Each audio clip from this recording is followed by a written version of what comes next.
मोहनंको उपरे गर्जिले नवीन सुभद्रा योजना रे मां को प्रतारणार मागिले उत्तर कहिथिले 50,000 देउछंती 5,000 ए बीजेपी सरकार रो ग्यारंटी बोली कले प्रश्न मां को सबु बेले प्राथमिकता दे आसुथिबा नवीन पटनायक सुभद्रा छलना को नहीं मुह खोलिछंती।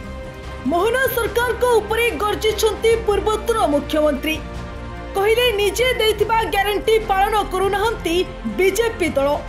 सुभद्रा योजना ने मोहन सरकार रो बड़ घोषणा परे एहाको काउंटर करिसंती विरोधी दल नेता नवीन पटनायक।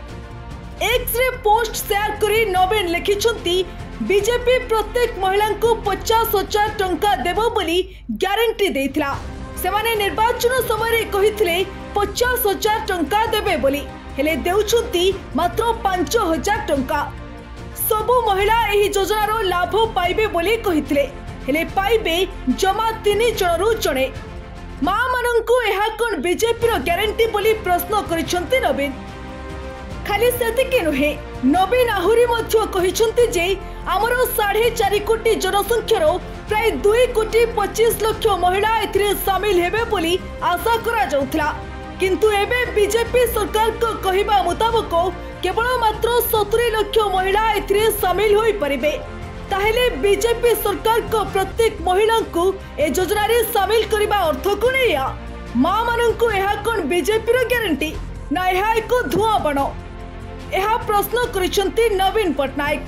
मां माने आशा रखिथिले टंका मिलिले किछि भलो काम रे लगाइबे बा व्यवसाय करिवे हेले एबे कहउछंती मां मानंकु 6 मासरी मात्र 5,000 टंका सहायता जहा मासको मात्र 800 टंका पडुछि।